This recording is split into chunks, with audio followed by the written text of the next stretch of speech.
Hola, buenas tardes. Gracias, como siempre, por estar ahí. Todavía está conectándose la gente.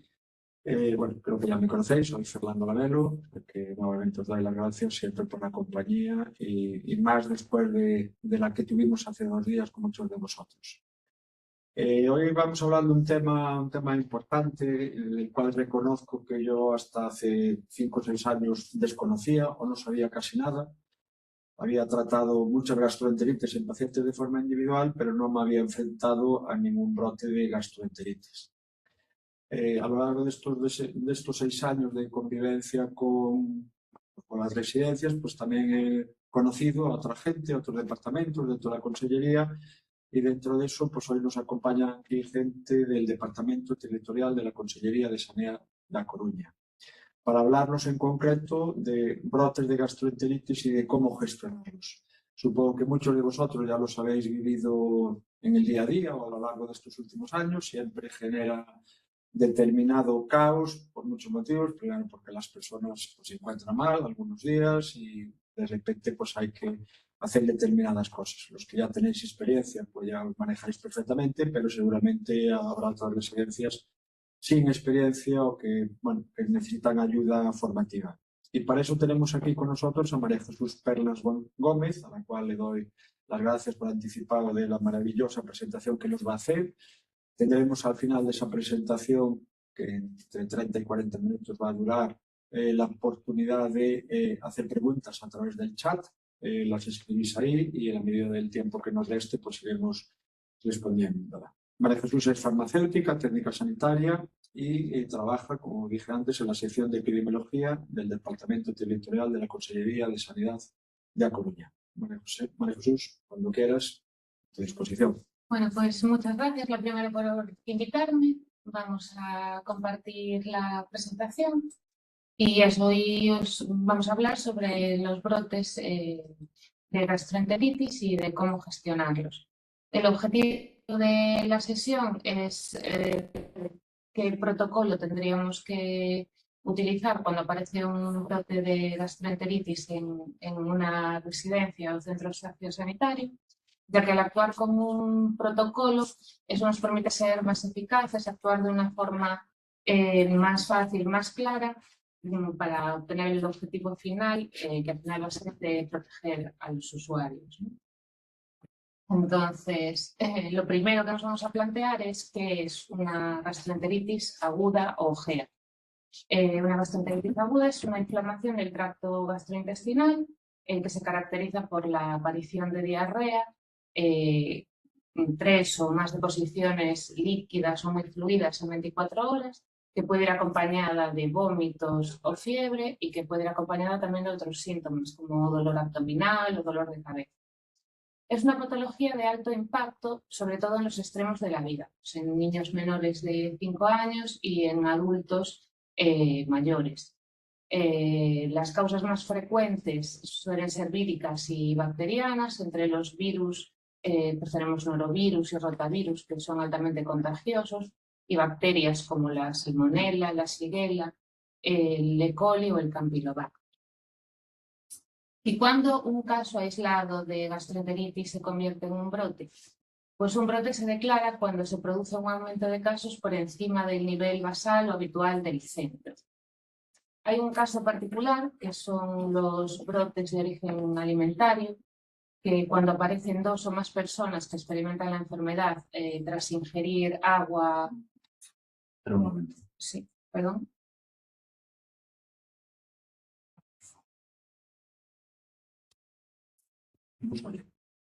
Sí, creo que tenemos algún problema informático. Pedimos disculpas. La tecnología avanza, pero a veces tenemos problemas.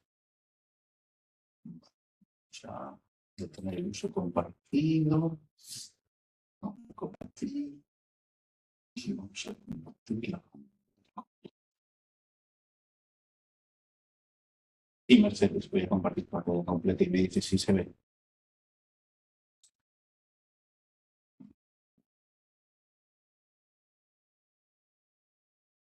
Vamos a compartir pantalla completa y me dice si se ve.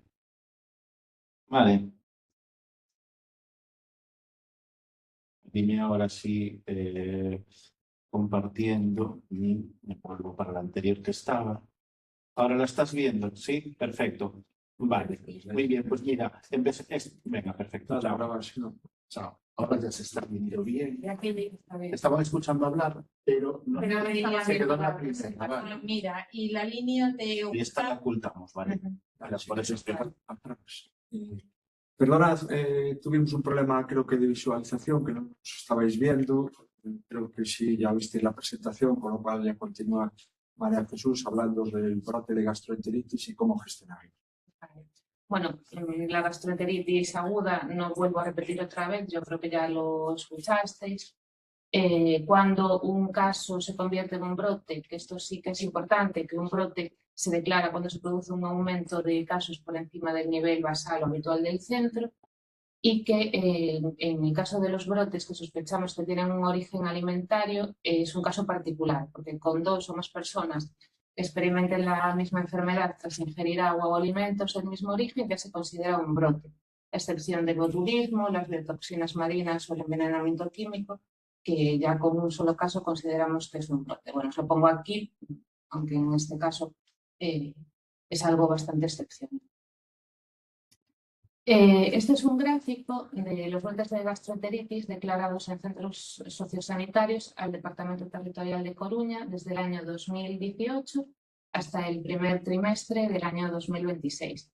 Como veis, pues en 2018, 2019 y 2020 se declararon 12 brotes, 3 de ellos de origen alimentario y 9 que no lo eran.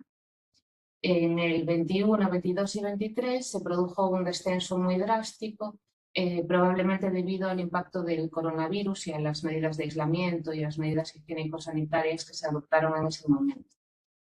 En el 2024 ha vuelto a haber un repunte de casos declarados y en lo que llevamos en el primer trimestre del año 2026 se declararon 5 brotes ya, 2 de origen alimentario y 3 que no eran de origen alimentario. Si siguiéramos con esta evolución, si la progresión se mantuviera, se estima que más o menos se declararían en este año unos 15 brotes. Esto supone un número superior al sumatorio de 2018, 2019 y 2020. Entonces, bueno, es importante que recordemos las actuaciones y las medidas de control para intentar frenar un poco este ascenso. Entonces, ¿qué hacemos si sospechamos de que tenemos un brote? Pues lo primero, intentar actuar de la forma más rápida posible, siguiendo un protocolo que consiste en notificar, trasladar la información, confirmar e investigar el brote y adoptar las medidas de control.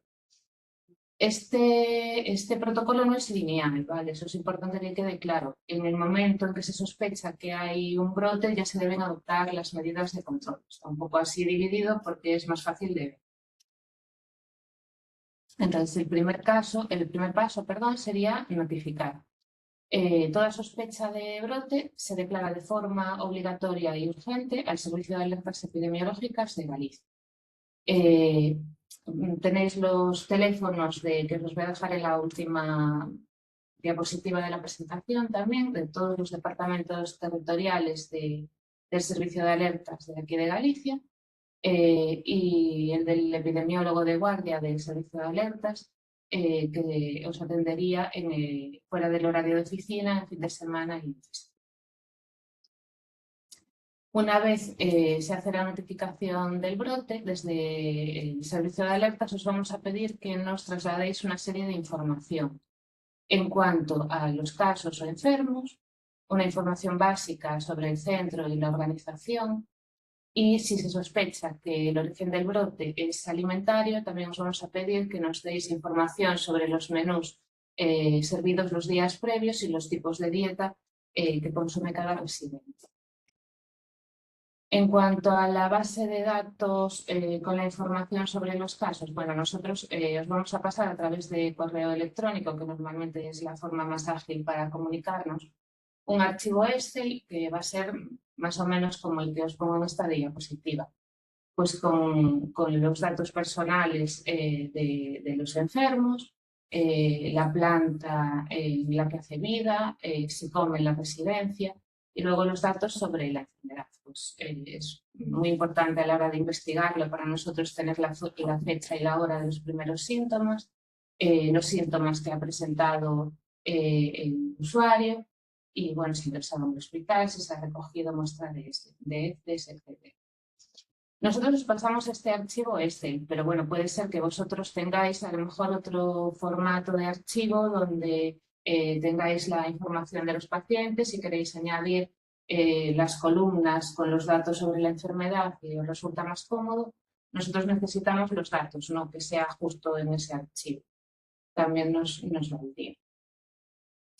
Pues vamos a solicitar también eso, una información básica sobre el centro y la organización, un poco para hacernos una idea de cómo es el centro y los contactos que se pueden establecer, pues el número de plantas y servicios que tiene, pues si tiene servicio de lavandería, servicio de enfermería, el número total de usuarios y cómo se distribuyen por las plantas, el número de trabajadores y qué trabajo realizan, pues si hay 10 personas en cocina, 3 en enfermería y cómo se ubican en la residencia, pues si siempre están en la misma zona o si van a rotar entre zonas o plantas. Además, os vamos a pedir que nos trasladéis la información sobre las muestras que se han recogido de los enfermos y indicar si tenéis conocimiento de que alguno de los afectados, tanto usuario como trabajador, haya tenido contacto con alguna persona no relacionada con el centro, pues un familiar o una visita que haya tenido o tenga síntomas de síndrome. Además, si se sospecha que el origen del brote es alimentario, os vamos a pedir información sobre los menús que se sirvieron en la residencia los días previos. Este sería un ejemplo pues, del menú. Y el tipo de dieta que hay en la residencia, pues de fácil masticación, una dieta normal, basal, y que nos indiquéis qué tipo de dieta consume el enfermo, ¿no? En caso en concreto. Esta información la podéis adjuntar en la misma tabla que os decía antes, porque pues, lo más fácil que os resulte. Y una vez que nosotros tengamos esa información, desde el servicio de alertas vamos a decir, vale, pues sí, hay un brote, lo confirmamos y procedemos a iniciar la investigación. La investigación tiene el objeto de intentar averiguar cuál es el agente, el virus o la bacteria que está causando la enfermedad y cuál es la manera que se está propagando en la residencia, ¿no? Entonces, para poder confirmar el agente necesitamos que se recojan muestras clínicas de los pacientes. No es necesario que se recojan muestras clínicas de todos los afectados, pero sí de un número suficiente. Lo ideal sería pues un mínimo de 5 personas. Depende un poco también de la afectación. Pues no es lo mismo un brote que afecte a 10 personas en el centro que uno que afecte a 50. Eso siempre estaríamos en comunicación para poder tratarlo. Si se sospecha que el origen del brote es alimentario, además, es importante que se guarden siempre las muestras testigo de los alimentos que se sirven en los menús de los días previos. En este caso, cuando hay sospecha de origen alimentario, normalmente va a hacer una visita a un inspector veterinario de salud pública a la residencia para entrevistar a los manipuladores y hacer una historia del alimento, pues ver cómo ese alimento se contaminó, cómo el microorganismo consiguió sobrevivir en él y cómo se multiplicó para llegar a producir la enfermedad. El agente más frecuente que nos encontramos en residencias normalmente es el norovirus, que es un virus altamente contagioso que se transmite de persona a persona y que tiene un cuadro clínico muy característico de vómitos violentos en la mayoría de los casos y diarrea. Estos vómitos generan aerosoles altamente contaminantes porque pueden viajar de 6 a 7 metros infectando personas y superficies. Normalmente no se presenta fiebre y es de corta duración, entre 12 y 48 horas. Importante recordar que un enfermo sigue contagiando entre 48 y 72 horas después de curarse. Así que es importante seguir manteniendo las medidas higiénicas. Cuando el origen del brote es alimentaria, lo más frecuente es que aparezca la salmonela. El cuadro clínico de la salmonela se caracteriza por presentar diarrea, dolor abdominal, náuseas y fiebre. Y la bacteria normalmente se desactiva en el cocinado, o sea, se muere al cocinarla a una temperatura mayor a 65 grados en el centro del alimento. Habitualmente el cuadro que se presenta con la salmonela es leve, pero se puede complicar en pacientes ancianos o con niños. Aquí os pongo un poco las diferencias así más características entre un norovirus y una salmonela, ¿no? Pues, la vía principal de transmisión de un norovirus es de persona a persona, aunque también se podría contagiar a través de alimentos. Y la salmonela, la vía principal de transmisión es a través de los alimentos. El síntoma más característico del norovirus son los vómitos repentinos y explosivos, además de la diarrea, y en la salmonela sí aparece fiebre, dolor abdominal y diarrea, y los vómitos son menos frecuentes. El periodo de incubación es bastante rápido, es bastante similar en los dos casos, y las medidas de control clave en el norovirus son la ventilación y la limpieza y la desinfección. Sin embargo, en la salmonela, el control de la temperatura en los alimentos, pues tanto en el cocinado como en la refrigeración y conservación posterior, sería la medida. Y decíamos que, además de intentar averiguar cuál es el agente que ha causado o está causando el brote, intentaremos determinar cuál es la vía por la cual se está transmitiendo, para poder establecer unas medidas correctoras más específicas. Entonces, las tres vías de transmisión principales son el origen alimentario, por contaminación de origen del alimento, por una manipulación inadecuada o por una contaminación cruzada. A través del agua de bebida, por contaminación ambiental o fallos en el suministro, o por una transmisión persona a persona, vía fecal oral o a través de aerosoles. Actualmente, la principal vía de transmisión de gastroenteritis en residencias es la transmisión persona a persona. Aquí os pongo unos ejemplos de curvas epidémicas dependiendo de cuál es el mecanismo de transmisión o origen del brote.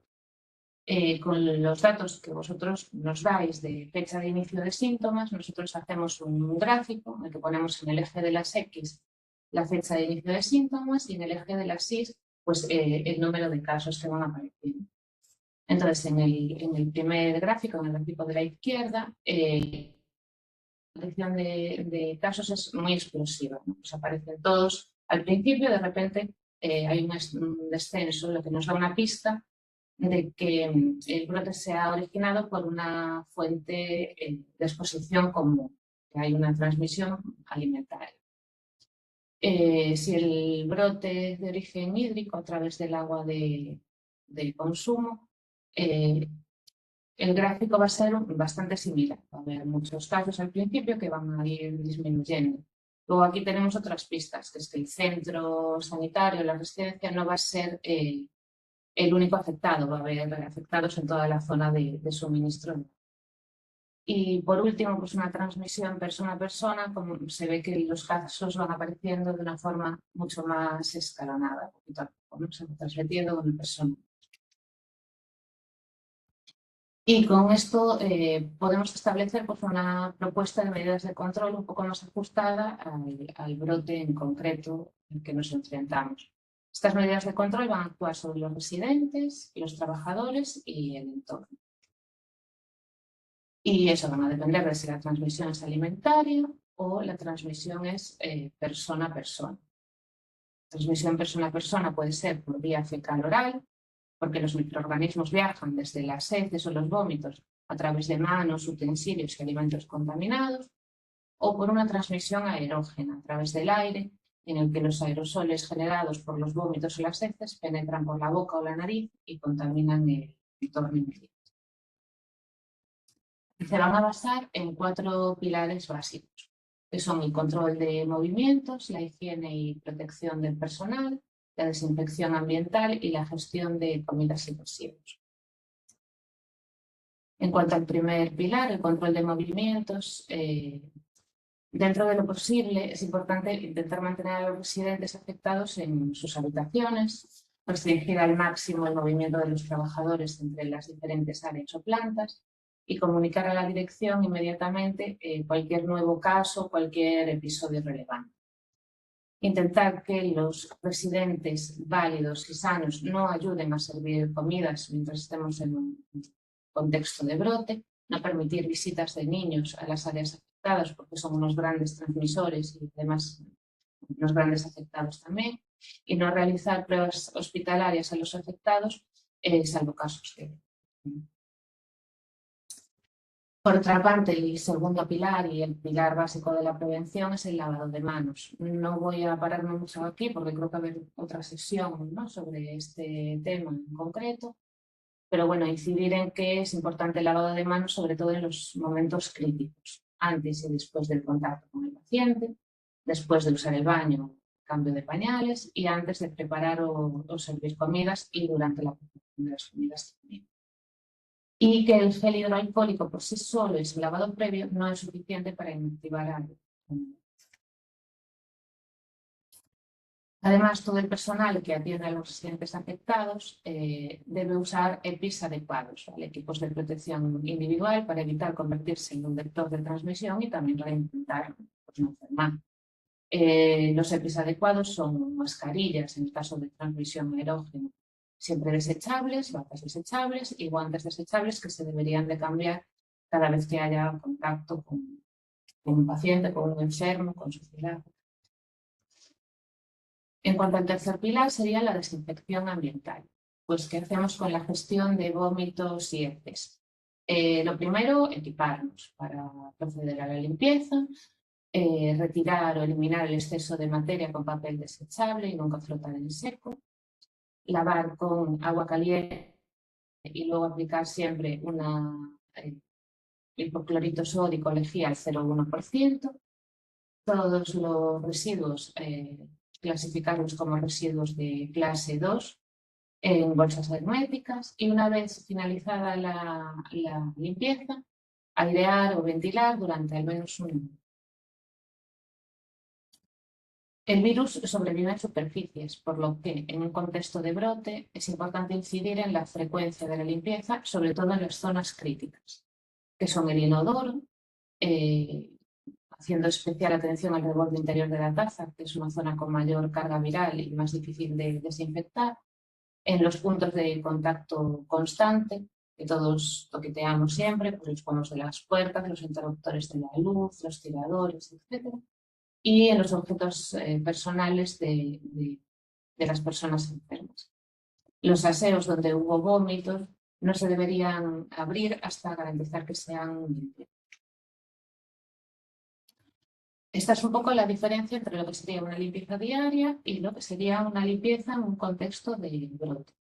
Pues los productos se utilizarían detergentes y agua caliente y además, en este caso, habría que desinfectar con hipoclorito o lejía al 0,1%. Los materiales deberían ser estrictamente desechables y la limpieza de los baños debería ser inmediata tras cada uso y dejarlos cerrados mientras no se produzca esa limpieza. Y los útiles de aseo, a poder ser, deberían ser desechables para las personas. En cuanto a la gestión segura de ropa y residuos, pues la ropa de cama y de vestir debería lavarse, primero colocarse en bolsas de lavandería de un color diferente al que se usa habitualmente, no sacudirla y lavarla separada del resto de la ropa con agua caliente. Y los residuos contaminados, pues desecharlo en bolsas, contenedores específicos como residuos sanitarios de clase. Si además sospechamos que el brote tiene un origen alimentario, deberíamos suspender todos los autoservicios, priorizar el servir únicamente platos calientes si es posible, y descartar la comida que haya sido preparada en una zona donde haya ocurrido un incidente de vómito. Además de descartar también la comida que haya sido preparada por un trabajador o manipulador que empiece a mostrar síntomas. En cuanto al personal, bueno, esto es un poco genérico, ¿no? Por regla general, todo el personal afectado debe ser excluido hasta al menos 24 horas después de que cesen los síntomas. En el caso concreto de la salmonela, este retorno está condicionado a presentar 2 cultivos negativos y sería un mínimo de 48 horas después de finalizar síntomas. Y en cuanto al norovirus en concreto, los manipuladores no deberían reincorporarse hasta pasadas 72 horas desde el fin de síntomas. De todas maneras, esto es un poco concreto y bueno, cualquier duda siempre estaremos en contacto para poder facilitar la información. Entonces, si eres personal de una residencia y tienes síntomas, ¿qué deberías hacer? Pues si tienes vómitos o diarrea, lo primero notificarlo a tu superior y abandonar la manipulación de alimentos o el cuidado de los pacientes y quedarse en casa pues, hasta que el retorno sea seguro. De 24 y 72 horas después de la desaparición total de síntomas, un poco en función del brote en concreto de que se trata. Y bueno, aquí os dejo como recursos porque los teléfonos de los diferentes departamentos territoriales de la sección de epidemiología, el teléfono del SAES, del epidemiólogo de guardia fuera de este horario de oficina y fin de semana y festivo. Y aquí tenéis un enlace, sí, aquí hay un enlace que bueno, accederíais al protocolo de gastroenteritis y si os interesa verlo pues en más detalle. Nada, agradeceros vuestra atención y que espero que os haya sido un poquito útil. Y cualquier pregunta, pues vamos a ello. Gracias, María Jesús. Vamos a ver cómo dejamos de compartir. Si lo damos al técnico, en algún lado tiene que estar el sí. Vamos a ver. No sé si ya nos estás viendo completo o no. Bueno, le decía a María Jesús que muchas gracias por la presentación, porque aparte de muy interesante, ha sido breve y siempre es importante, ¿no? Realmente os decía al principio de la inauguración que yo de esto sabía muy poco, hasta el año 20 veía pacientes con gastroenteritis, pero no sabía manejar brotes de gastroenteritis. Los que los habéis vivido, no hablamos de COVID obviamente, sino de brotes de gastroenteritis, sabéis que esto genera muchos problemas en las residencias, problemas con la comida, problemas con la limpieza, problemas con el personal, entre otras cosas genera problemas por falta de pañales y a veces porque también algunos enfermos necesitan hidratación y ahí es donde, bueno, el sistema también tiene que ver cómo podemos mejorar. Tú hablabas de determinadas cosas, pues por ejemplo las residencias no tienen EPIs a su disposición. O antes desechables sí, entonces, bueno, al final hay que adaptarse un poco al medio. Ellos de por sí no tienen batas desechables en residencias, ¿no? Hay que limpiar uniformes y que caiga el resto lo antes posible, ¿no? Antes de que empecemos con las preguntas, yo sí os quiero ya lanzar un reto, no sé si a todos los departamentos territoriales o al de Coruña, que es con el que más contacto tengo. Yo creo que más allá de que la presentación va a quedar colgada dentro de unos días en la web, yo creo que sería bueno que pudiéramos distribuir en las residencias una pequeña infografía con los aspectos más básicos. Y los aspectos más básicos pues, son la desinfección de manos, la restricción de determinadas actividades, es el lavado con la lejía. Esas cosas básicas que ahora nos estamos acordando porque lo acabas de explicar muy bien y lo visualizamos, pero seguramente cuando entra el batiburrillo, y vosotros estáis todos los días del año, obviamente, pero a veces yo estoy convencido que ha habido más de 5 brotes. Estoy convencido que en Coruña estamos bastante encima de eso. Todavía tenemos que mejorar la notificación, poquitos casos, bueno, esperamos. Bueno, la verdad es que es bueno compartir lo que tenemos porque yo ya tengo mucha experiencia. Los que yo he vivido la mayor parte son norovirus. Efectivamente, de repente hay muchos casos, no es un ascenso elevado como puedan ser los otros que comentaste y genera pues, mucho disconfort en la propia residencia aparte de los usuarios, ¿no?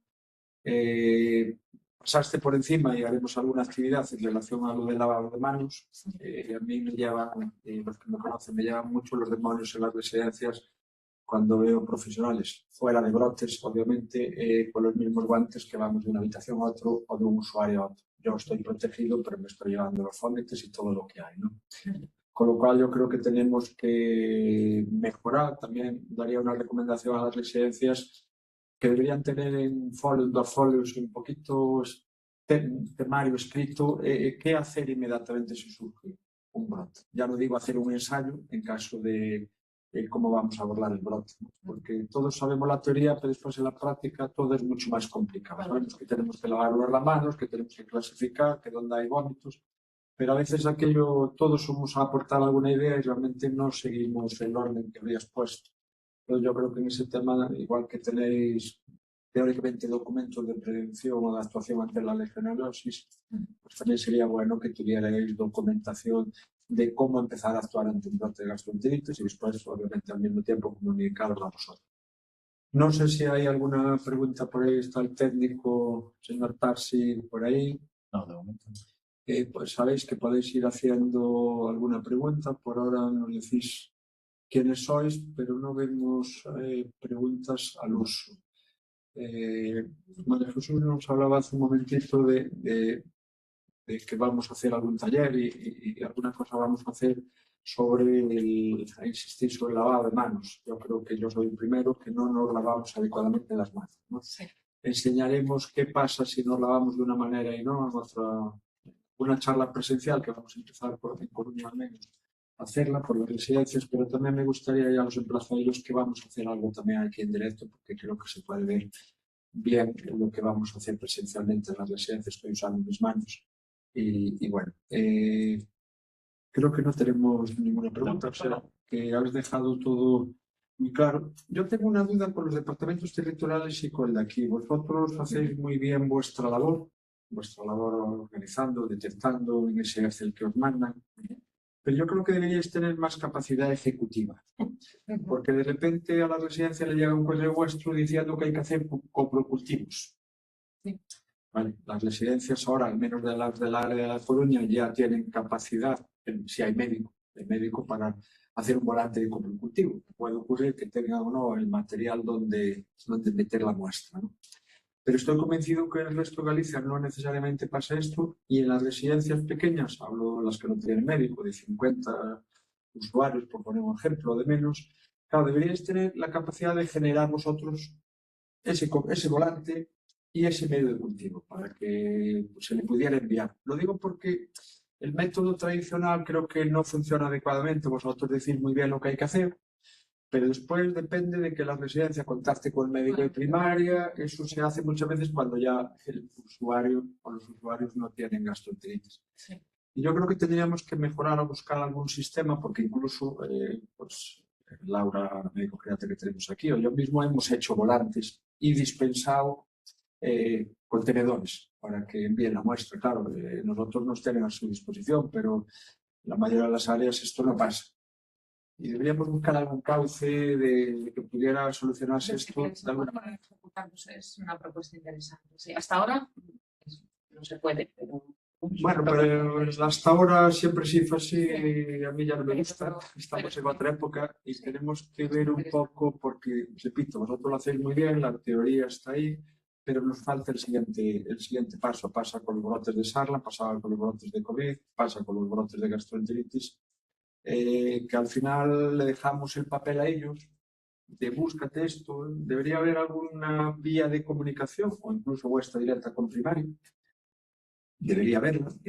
Ya sé que no la hay a fecha de hoy. Está aquí a mi lado la jefa, por eso vine para el otro lado. Le digo que, bueno, ellos son un departamento estupendo, pero les falta el poder ejecutor, en mi opinión, porque el dejar a cada usuario, y pasar cuando hay, repito, otra vez un brote de sarna, que dejar a cada usuario que contacte con la residencia, con cada médico de primaria, la evidencia que hemos tenido con los brotes de sarna ha sido un desastre. Hay que buscar otros métodos de organización, otros métodos de tomar las medidas adecuadas para evitar que esto, pues cuando llegue el volante, ya no haya quien hacerle el coprocultivo, como también hemos vivido aquí en algún caso, ¿no? Lanzo ese tema, lanzo el de la infografía, Y bueno, yo creo que avanzaremos. Infografía la tienes. Avanzaremos y me dicen que la infografía está en el corredor. No sé si ya os lo voy a distribuir porque ya me falla. No, te la acaban de mandar. Ah, que me la acaban de mandar. Vale, pues os la haré partícipe y la colgaremos incluso en la web nuestra para que sea accesible a cualquier residencia de Galicia. Yo tengo la posibilidad de mandarlo a los emails de las residencias del área sanitaria de La Coruña y si no se la mandaré a la consellería para que os la distribuyen. Si no, pues me escribís un correo directamente, que ya sabéis dónde estoy, y os la mandamos de forma particular. Bueno, pues creo que no hay Cindy enfermera. Dicen desde la Aracha que muchas gracias por esta información muy útil. Gracias, Cindy. Es una residencia pequeñita en la Aracha. Estamos felices. Bueno, pues también tenemos mucho contacto. Lo dicho, finalizamos aquí. Me alegra que todos tengamos mucho tiempo todavía para otras cuestiones. Os enviaremos esa infografía en cuanto podamos y bueno, cualquier cosa que necesitéis, pues el Departamento Territorial de Coruña y también los otros departamentos territoriales creo que están conectados. También los animaría a que establezcan vías de comunicación con las residencias, más allá de llamarlos cuando hay un problema. Pues a lo mejor hay que intentar buscar esos cauces de unión, de comunicación, de sentarnos a la mesa de unos y de otros para intentar mejorar este mundo en el que estamos, que necesita ayuda por todos y no solo críticas. Bueno, agradeceros nuevamente la presencia. El mes que viene volveremos a tener aquí a la gente del Departamento Territorial, os mandaremos la información correspondiente e iremos haciendo muchas cosas con ellos en la medida que podamos y también os las iremos transmitiendo tanto a los del área de como a otras áreas, pues os puede ser de utilidad. Y bueno, les quiero decir que gracias a todos. Buena tarde y hasta pronto. Gracias.